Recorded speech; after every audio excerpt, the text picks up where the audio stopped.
పట్టు కోసం పోటీ, పెరుగుతున్న లోకేష్ జోక్యం, బీజేపీ నేతలతో పవన్ మంతనాలు. కీలకమైనటువంటి వ్యవహారం. తెలుగుదేశం పార్టీలో ప్రస్తుతం నారా లోకేష్ అంతా తానే అన్నట్టుగా వ్యవహరిస్తున్నారు. నారా లోకేష్ మాటే అన్నింటా చెల్లుబాటు అవుతుంది. క్యాబినెట్లో ఎవరు మంత్రులుగా ఉండాలి, ఎవరికి ఏ శాఖ కేటాయించాలి అన్న విషయంలో కూడా ఇప్పటికే నారా లోకేష్ మాట చెల్లుబాటు అయింది. నారా లోకేష్ సంబంధించినటువంటి అనుచరులు చాలామంది ప్రస్తుతం క్యాబినెట్లో ఉన్నారు. నారా లోకేష్ ఆశీస్సులతోనే కొంతమంది కొత్త నేతలు తొలిసారి అసెంబ్లీలో అడుగుపెట్టినటువంటి ఎటువంటి రాజకీయ అనుభవం లేకపోయినప్పటికీ కూడా వాళ్ళు క్యాబినెట్లో కొనసాగుతున్నారంటే అందుకు నారా లోకేష్ ఆశీస్సులు పుష్కలంగా ఉండడమే కారణం. అదే సమయంలో నామినేటెడ్ పోస్టుల విషయంలో కూడా నారా లోకేష్ మాటే చెల్లుబాటు అయ్యింది. నారా లోకేష్ ఎవరికి టిక్ పెడతారో వాళ్ళకే బెర్తలు దక్కాయి అన్నది బహిరంగ రహస్యం. వీటన్నిటికి తోడుగా అందరు మంత్రుల శాఖల్లో కూడా ప్రతి శాఖలో కూడా ప్రభుత్వంలో కూటమిలో తెలుగుదేశం పార్టీ జాతీయ ప్రధాన కార్యదర్శి మంత్రి నారా లోకేష్ జోక్యాన్ని తగ్గించేందుకు, ఆయన ప్రమేయాన్ని కట్టడి చేసేందుకు ఉప ముఖ్యమంత్రి జనసేన చీఫ్ పవన్ కళ్యాణ్ కేంద్రంలోని బీజేపీ పెద్దల శరణు జొచ్చినట్టు తెలుస్తోంది.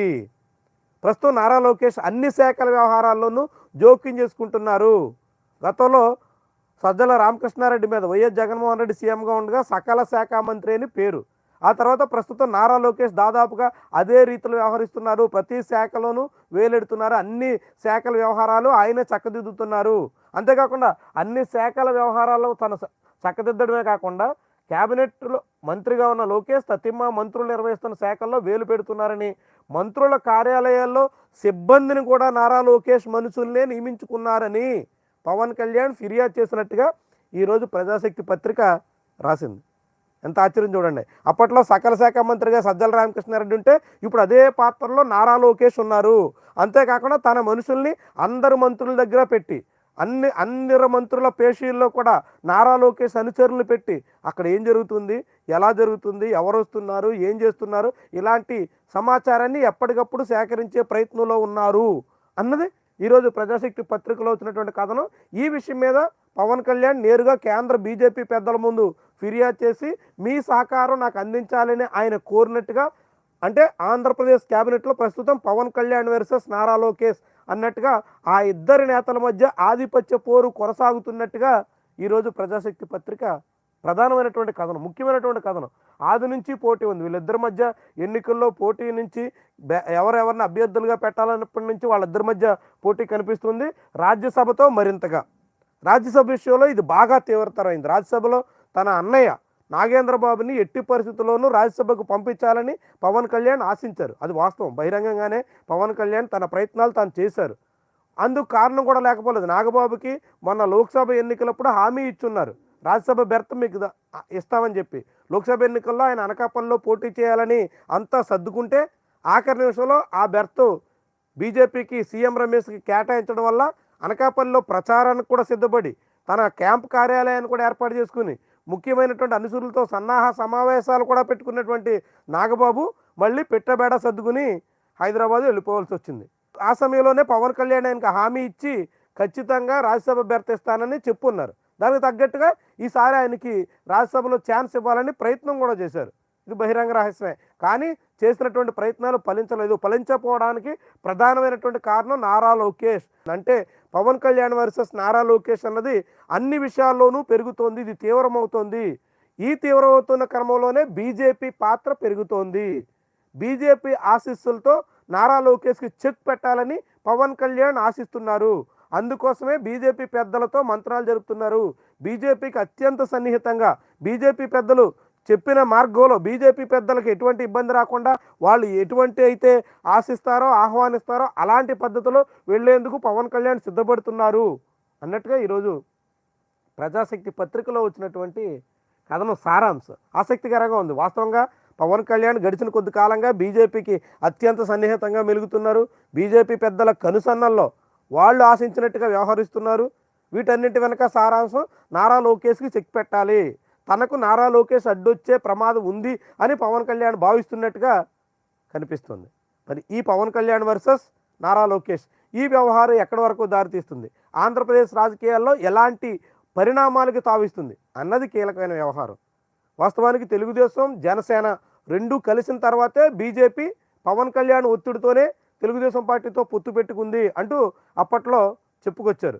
పవన్ కళ్యాణ్ నేను బీజేపీని తెలుగుదేశంతో పొత్తు కోసం ఒప్పించడానికి అనేక చీవాట్లు తిన్నాను, అనేక మంది నన్ను రకరకాలుగా చెప్పారంటే చాలా చాలా మాటలు బహిరంగంగానే చెప్పారు ఆయన.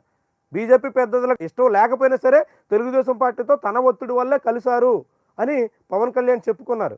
అలాంటి బీజేపీ, అలాంటి పవన్ కళ్యాణ్ ఇప్పుడు తెలుగుదేశం పార్టీలో కీలకంగా ఉన్నటువంటి, ప్రధానంగా వ్యవహరిస్తున్నటువంటి నారా లోకేష్ పాత్ర మీద అసంతృప్తితో ఉన్నటువంటి తరుణంలో ఇది పెరిగితే, ఇది తీవ్రమైతే, ఈ విభేదాలు బహిర్గతమైతే, బాహాటంగా పెరుగుతుంటే ఎక్కడి వరకు దారి తీస్తుంది కీలకం.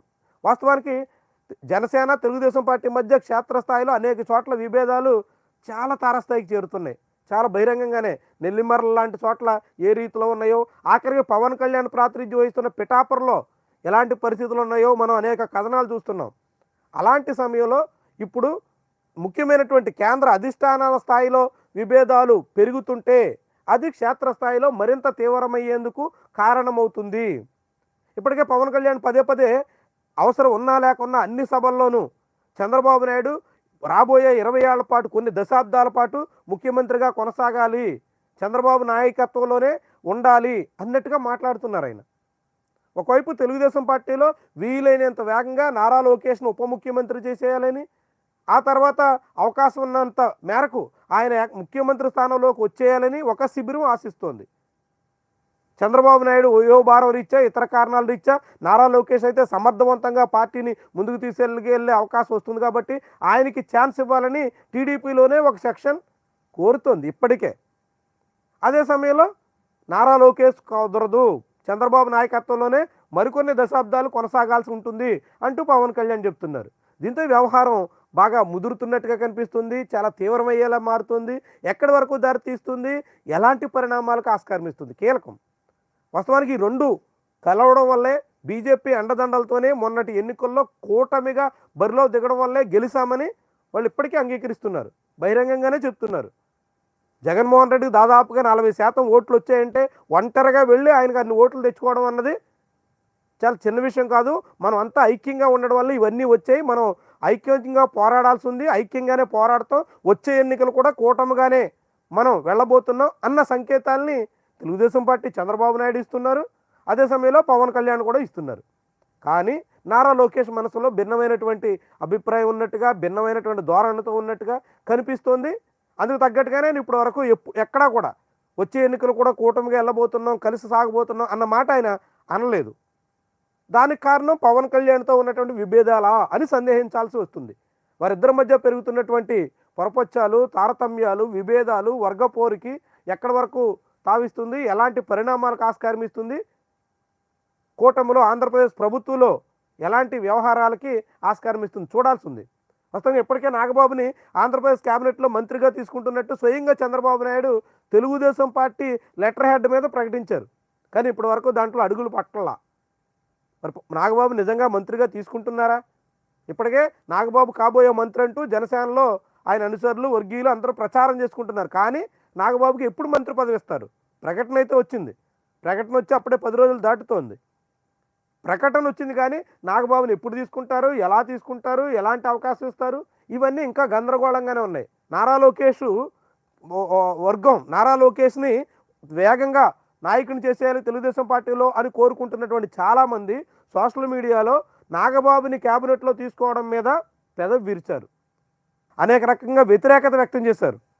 అలాంటి కారణంగానే నాగబాబుని క్యాబినెట్లో తీసుకోవడానికి జాప్యం చేస్తున్నారా, ఆలోచిస్తున్నారా?